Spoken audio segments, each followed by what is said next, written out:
అందరికీ నమస్కారం అండి. Welcome to Ekta academy.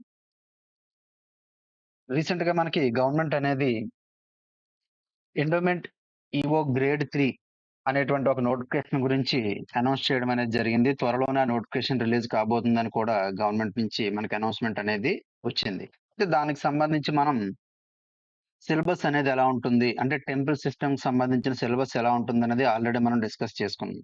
అయితే ఇప్పుడు ఈ ఎండోమెంట్ ఆఫీసర్ అనేటువంటి ఈ జాబ్ అనేది ఏ విధంగా ఉంటుంది?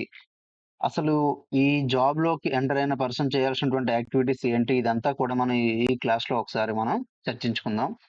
మొదటగా ఈ ఎండోమెంట్ ఆఫీసర్ ఏదైతే ఉందో దీనికి క్వాలిఫికేషన్ ఏముండాలి? అండ్ తర్వాత ఏజ్ లిమిట్ ఎంతుండొచ్చు? ప్రమోషన్స్ అనేవి ఎలా ఉంటాయి? ఈ జాబ్‌లో మనం జాయిన్ అయిన తర్వాత. అండ్ అలానే సాలరీ అండ్ అలవెన్సెస్ ఇంకెలా ఉంటాయి? సో, మెయిన్ డ్యూటీస్ అనేవి ఏ విధంగా ఉంటాయి? ఎగ్జామ్ ప్యాటర్న్ అనేది ఏ విధంగా ఉంటుంది? ఇది మనం ఇప్పుడు ఒకసారి చెప్పుకుందాం. బట్ దీనికి ముందుగా ఏంటంటే మనం గుర్తుంచుకోవాల్సిన మరొక విషయం, ఈ ఈఓ నోటిఫికేషన్ అనేది మనకి లాస్ట్ 20 ఇయర్స్‌లో ఒక 2 సార్లు మాత్రమే ఇప్పటి వరకు మనం చూసామండి. అండ్ అగైన్ మూడవసారి ఇప్పుడు కొత్తగా అనౌన్స్ చేసినటువంటి నోటిఫికేషన్ అనేది మనకి రాబోతుంది. 2007వ సంవత్సరంలో 2007వ సంవత్సరంలో ఈఓ నోటిఫికేషన్ అనేది వచ్చింది మనకి. అండ్ తరువాత 2021లో వచ్చింది. అండ్ తర్వాత ఇప్పుడు మనకి అంటే 2025 అనౌన్స్ చేశారు. వితిన్ ఒక 3-5 మంత్స్‌లో దీన్ని మనకి నోటిఫికేషన్ అనేది రిలీజ్ చేసేటువంటి అవకాశం అనేది ఉంది. అండ్ నియర్లీ ఏంటంటే ఒక 137 పోస్టుల వరకు కూడా దేవాదాయ శాఖలో భర్తీ చేయనున్నారని చెప్పడం జరిగింది. 2021లో మనకి ఒక 60 పోస్టులనేవి భర్తీ చేశారండి. అయితే మనకి 2007కి, 2021కి సినారియో చాలా ఎక్కువ మారిపోయింది. బట్ 2021-25 అంటే కొంచెం నియర్లీ దగ్గరగా ఉండొచ్చు. మనం ఒకసారి ఈ ఎగ్జామ్‌కి కాంపిటీషన్ అనేది ఎలా ఉంటుంది? తర్వాత ఆ 2021 నోటిఫికేషన్‌లో ఎటువంటి కాంపిటీషన్ ఏ విధంగా ఉందని ఇప్పుడు మనం చూసుకున్నట్లయితే నియర్లీ ఒక 1,07,000 మెంబర్స్ అనేవాళ్ళు అప్లికేషన్స్ అనేది అప్లై చేశారండి ఈ ఎగ్జామ్‌కి. ఇప్పుడు 2021 నోటిఫికేషన్‌ది. అందులో మోర్ థాన్ 60,000 మెంబర్స్ అనేవాళ్ళు ఎగ్జామ్ అటెంప్ట్ ఇచ్చారు. ఈ 60,000 మెంబర్స్‌లో మెరిట్ విషయంలో వచ్చేసి 1:15 చొప్పున తీశారు. అయితే బ్యాక్వర్డ్ పోస్టులవి కూడా ఉన్నాయి. క్యారీ ఫార్వర్డ్ పోస్టులవి కూడా ఉన్నాయి కాబట్టి సుమారుగా మనకి ఒక ఇయర్‌లీ 1,200 మెంబర్స్‌ని వాడు మెయిన్స్‌కి సెలెక్ట్ చేయడం అనేది జరిగింది ఏపీపీఎస్‌సీ వాడు. ఈ 1,200 మెంబర్స్‌లో 60 మెంబర్స్‌ని వాడు సెలెక్ట్ చేసుకున్నారు. అంటే ఇక్కడ మనం చూడండి ఇప్పుడు మనకి నంబర్ ఆఫ్ పర్సన్స్ అటెంప్ట్ చేసేవాళ్ళు అండ్ అలానే అప్లై చేసేవాళ్ళు దీనిని బట్టి ఈ ఎగ్జామ్‌కి కాంపిటీషన్ ఎలా ఉంటుందనేది కూడా మీరు ఒకసారి అర్థం చేసుకోవచ్చు.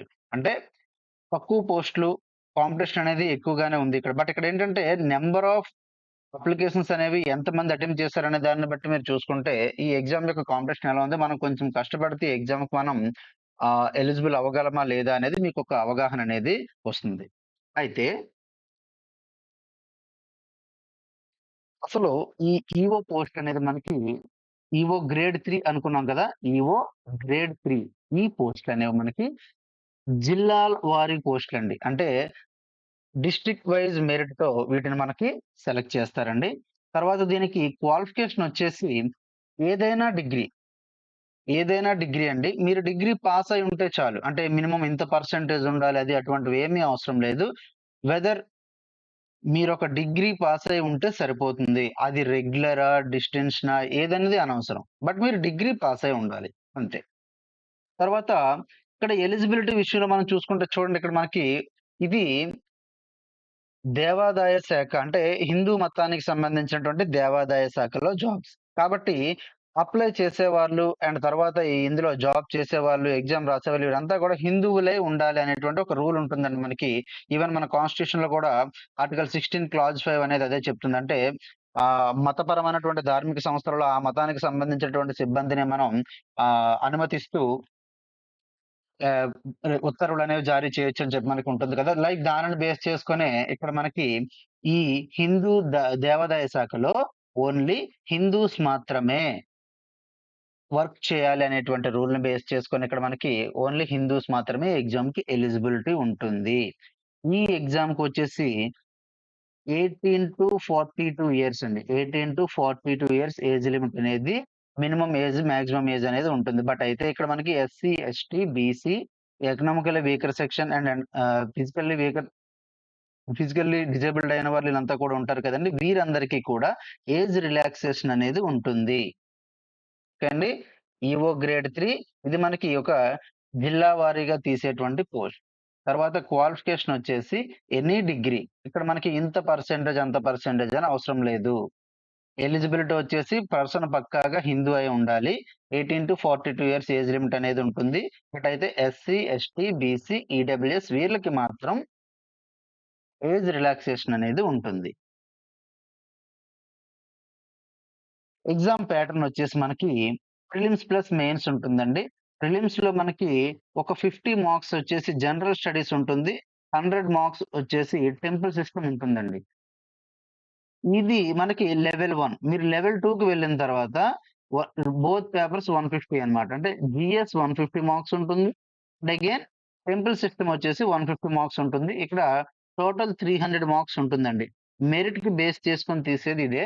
ప్రిలిమ్స్ అనేది మనకి క్వాలిఫైడ్ నేచర్ అండి. ఈ 150 మార్క్స్ అనేది మనకి qualified nature.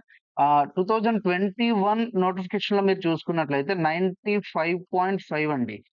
Open cut off వచ్చేసి 95.5 కట్ ఆఫ్‌తో సెలెక్ట్ చేయడం అనేది జరిగింది. ఈచ్ క్వెషన్‌కి మనకి ఐ మీన్ రాంగ్ ఆన్సర్‌కి మనకి 1/3 నెగెటివ్ మార్క్స్ అనేవి కూడా ఉంటుందండి. అంటే ఎగ్జామ్ ప్యాటర్న్ అనేది ఈ విధంగా ఉంటుంది.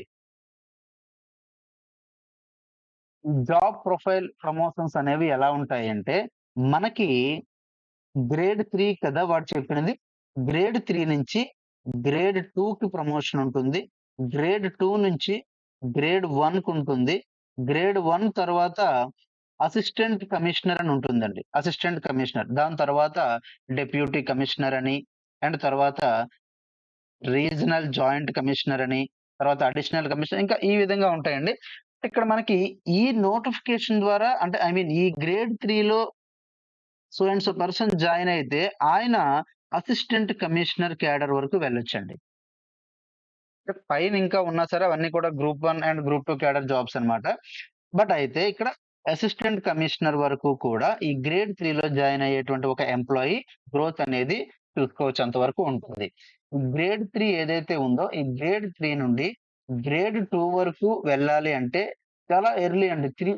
బిట్వీన్ 3-5 ఇయర్స్‌లో గ్రేడ్ 3లో జాయిన్ అయినటువంటి ఒక ఎంప్లాయీ గ్రేడ్ 2కి ప్రమోట్ అవ్వచ్చు.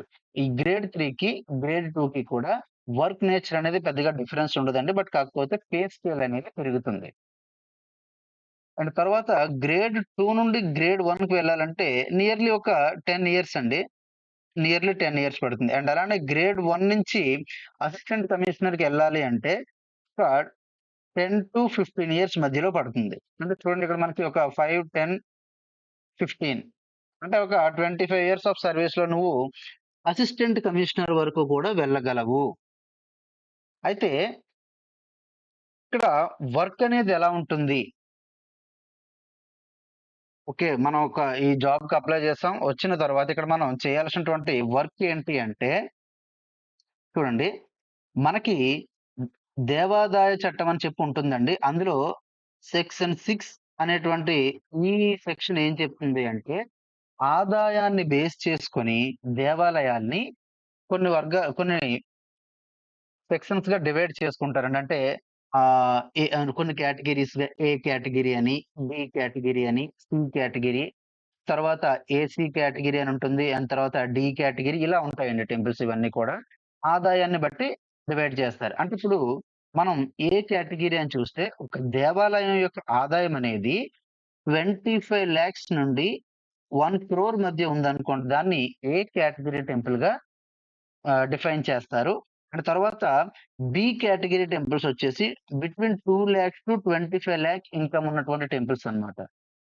సి కేటగరీ వచ్చేసి 2 lakhs below 2 lakhs below income ఉన్నటువంటి టెంపుల్స్ అండి. అయితే ఏసీ కేటగరీ అంటే ఏం కాదండి. అసిస్టెంట్ కమిషనర్ డైరెక్ట్‌గా చార్జ్ తీసుకునేటువంటి టెంపుల్స్ అన్నమాట. అవేంటంటే మనకి అబోవ్ 1 క్రోర్ అబోవ్ 1 క్రోర్ ఉన్నటువంటి అబోవ్ 1 క్రోర్ ఉన్నటువంటి దేవాలయాల్ని ఏసీ కేటగరీ లేదా అసిస్టెంట్ కమిషనర్ అండర్‌లో ఉన్నటువంటి టెంపుల్స్ అన్నమాట. డైరెక్ట్‌గా ఆయన వాటిని డీల్ చేస్తారు. అయితే మనకి జాయిన్ అయిన తర్వాత ఒక 2 ఇయర్స్ ప్రొబేషన్ పీరియడ్ ఉంటుందండి. ఈ ప్రొబేషన్ పీరియడ్‌లో మీకు ఒకవేళ పెద్ద పెద్ద టెంపుల్స్‌లో అసైన్ చేస్తే చేయవచ్చు. అక్కడ కూడా అంటే లోవర్ గ్రేడ్‌లో గ్రేడ్ 3లో లేదు అనుకుంటే ఈ 2,00,000 బిలో ఇన్‌కమ్ ఉన్నటువంటి టెంపుల్స్ ఉన్నాయి కదండీ! C category temples. ఇవి ఒక 6-15 ఆర్ 20 ఎన్నైనా కొన్ని గ్రూప్ ఆఫ్ టెంపుల్స్ అనేవి తీసుకొని, అవి ఈ కొత్తగా జాయిన్ అయినటువంటి ఈ పర్సన్‌కి ప్రొబేషన్ పీరియడ్‌లో వాటిని అలాట్ చేస్తారండి. ఈ 6-15 టెంపుల్స్ ఇవేవైతే ఉన్నాయో వాటిని వాటికి సంబంధించినటువంటి విధి విధానాలు వాటిల్ని అమౌంట్ అనేది ఎలా వస్తుంది? అకౌంటింగ్ అనేది ఆదాయ వనరులన్నీ సరిగ్గా ఆడిట్ చేస్తున్నారా లేదా? ఇటువంటివన్నీ కూడా చూసుకోవాల్సిన బాధ్యత అంతా కూడా ఈ కొత్తగా జాయిన్ అయినటువంటి పర్సన్‌కుంటుంది. అయితే చూడండి ఇక్కడ మనం చెప్పుకున్నటువంటి ఈ 6-15 దేవాలయాలు ఏవైతే ఉన్నాయో ఇవి ఒకే మండలంలో ఉండవచ్చు. లేదు అనుకుంటే పక్కపక్క మండలాల్లో లేదా ఒకే జిల్లాలో ఏ విధంగా అయినా ఉండవచ్చు. అంటే ఇంత డిస్టెన్స్ లోనే ఉంటుంది అని మనం చెప్పడానికి లేదు. సో, దూరంగా ఉన్నటువంటివి వేరు వేరు చోట్ల ఉన్నటువంటి ఈ టెంపుల్స్ అన్నింటిని కూడా స్టార్టింగ్‌లో మీరు డీల్ చేయాల్సుంటుంది. మాక్సిమం ఈ విధంగా అలాట్ చేస్తారండి. పక్కాగా ఇలానే అని కాదు. కొన్ని సందర్భాల్లో మీకు కౌంట్ తగ్గవచ్చు. ఒకవేళ ఒక 3-4 టెంపుల్సే ఇవ్వచ్చు. లేదు అనుకుంటే మీకు అసైన్ చేసిన టెంపుల్స్ అన్నీ వితిన్ ఒకే మండలంలో ఉండొచ్చు. అదర్ దాన్ ఆ మండలం వేరే పక్క మండలాల్లో కూడా ఉండవచ్చు. సో, స్టార్టింగ్ టైమ్ ఇలా ఉంటుంది. ఇది అయిన తర్వాత మీరు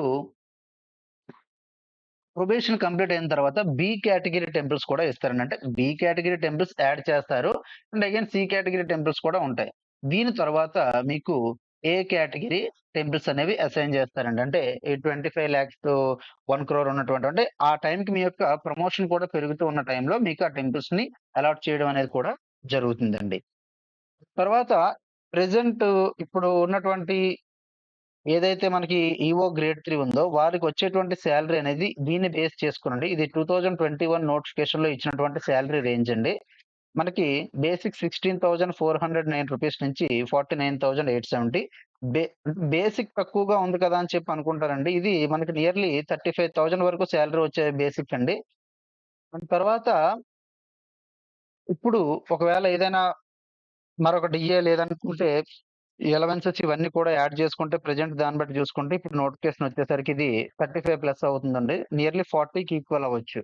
ఒకవేళ ఇప్పుడు మళ్ళా మనకి కొత్త నోటిఫికేషన్ ఇష్యూ ఇష్యూ చేసే టైంకి ఇది 40,000 వరకు కూడా ఉండొచ్చండి సాలరీ అనేది.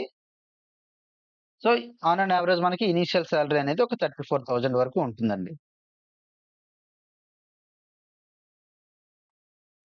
సో, ఇక్కడ ఆ టెంపుల్‌లో చేసేటువంటి డ్యూటీస్ ఎలా ఉంటాయండి అంటే మీకు అసైన్ చేసినటువంటి టెంపుల్ ఏదైతే ఉందో, దానికి సంబంధించినటువంటి అన్ని విధి విధానాలు అన్నీ కూడా బాధ్యత మీదే ఉంటుంది. ఎవరైతే ఎండోమెంట్ ఆఫీసర్ ఉన్నారో ఆయనే చూసుకోవాల్సుంటుంది. అంటే ఎలా అంటే ఫర్ ఎగ్జాంపుల్ యాత్రికులకు సదుపాయాలు కల్పించడం, తర్వాత వీఐపీ కౌంటర్స్ అనేవి పెట్టడం. అండ్ తర్వాత ఏదైనా ఒక అవసరానికి ఫర్ ఎగ్జాంపుల్ ఒక అకేషన్ అనేది జరుగుతుంది ఒక టెంపుల్‌లో అంటే దానికి సంబంధించి ఎక్స్‌ట్రా మ్యాన్ పవర్ అవసరమవుతుందంటే టెంపరరీగా కొంతమంది వర్కర్స్‌ని రిక్రూట్ చేసే పవర్ ఉంటుందండి మీకు. అండ్ తర్వాత ఆ దేవాలయం యొక్క ఆర్థిక విధులన్నీ అంటే ఆర్థికంగా వచ్చేటువంటి అకౌంటింగ్ అమౌంట్ ఇదంతా కూడా ఏదైతే ఉంటుందో ఫైనాన్షియల్‌గా ఒక టెంపుల్‌కొచ్చేటువంటి ఇన్‌కమ్ సోర్సెస్ ఏంటి? దాన్ని దేనికి ఖర్చు చేస్తున్నారు? ఎంత ఆదాయం వచ్చింది? ఎంత మిగులుంది? ఇవన్నీ కూడా ఈ ఈఓ ఎవరైతే ఉంటారో ఆయన బాధ్యత, ఆయన అండర్‌లోనే ఇదంతా కూడా జరుగుతూ ఉంటుందండి. తర్వాత ఈ ఈఓ ఏదైతే ఉంటుందో ఈ జాబ్ అనేది వీరికి ఆడిట్ అనేది కూడా నిర్వహిస్తారండి. దానికి వీరెప్పుడు కూడా సన్నద్ధులై ఉండాలి. అంటే ఎప్పటికప్పుడు దేవాలయం యొక్క జమా ఖర్చులనేవి వీళ్ళు చేస్తూ ఉండాలండి. ఎందుకంటే ఏ టైంలోనైనా సరే ఆడిట్ అనేది చేసే అధికారం అనేది ఉంటుంది కాబట్టి దానికి ప్రిపేర్డ్‌గా వీళ్ళు ఉంటుండాలండి. సో, ఇదంతా కూడా మనకి ఈ, ఈ దేవాదాయ శాఖలో ఉన్నటువంటి ఈ ఉద్యోగాల్లో సెలెక్ట్ అయిన వారు చేయాల్సినటువంటి బాధ్యతలండి. అంటే ఇప్పుడు మనం చేసేటువంటి ఈ వర్క్ ఏదైతే ఉంటుందో సింప్లీ ఒక దేవాలయం అనేది నీ అండర్‌లో ఉంటుంది. అండ్ అగైన్ ఇక్కడ మనకి చెక్ పవర్ కూడా ఉంటుందండి. అన్‌లిమిటెడ్ చెక్ పవర్ ఉంటుంది.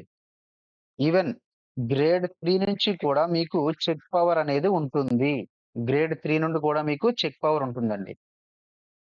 సో, దేవాదాయ శాఖలో సెలెక్ట్ అయినటువంటి ఒక ఎంప్లాయీ చేయాల్సినుంటే డ్యూటీస్ ఇవన్నీ ఉంటాయండి. అయితే ఈ ఎగ్జామ్‌కి మీరు ప్రిపేర్ అవ్వాలనుకుంటే చాలా చాలా ఈజీగా ఉంటుందండి. వన్స్ మీరొకసారి సిలబస్‌ని ఇచ్చిన ప్రీవియస్ బిట్స్‌ని మీరొక్కసారి చూసినట్లయితే మీకర్థమవుతుందండి. వన్స్ నోన్ ఆల్‌వేస్ నోన్ అలానే ఉంటుంది. Each and every bit. Ramayanam అంటే రామాయణం అంతా చదవవసరం లేదు. అందులోని పాత్రలు, ప్రదేశాలు అది మాత్రమే చూడాలి. ఇక్కడ మనకి రామాయణంలోని తత్వంని, భారతంలో తత్వాన్ని, భాగవతం ఇటువంటివన్నీ కూడా అంటే డివోషనల్‌గా ఉంటూనే మనం చదవాలి. బట్ అలా అని చెప్పి ఆ డివోషనల్‌గా ఏమైతే ఉంటుందో ఆ తత్వం ఇవన్నీ కూడా మనం చదవాల్సిన అవసరం లేదండి. మీరిక్కడ వాడు సిలబస్‌లో మనకి మెన్షన్ చేసింది రామాయణ, మహాభారత, భాగవతాలు, పురాణాల్లో ఉన్నటువంటి ప్లేసెస్ అండ్ తర్వాత పాత్రలు వాటి గురించే మనం చదవాలి. కాబట్టి చాలా ఈజీగా ఉంటుందండి. ఒక 2-3 అవర్స్ మీరు కేటాయించినట్లయితే ఎగ్జామ్‌ని ఈజీగా క్రాక్ చేయొచ్చు. Even your working profile or otherwise ఎలా ఉన్నా సరే, మీరు ఈజీగా క్రాక్ చేయవచ్చు. ఒక్కసారి మీరు ఈ సిలబస్‌ని అది కూడా చూస్తే ఈచ్ అండ్ ఎవ్రీ పర్సన్‌కి మీకొక అవగాహన అనేది వస్తుందండి.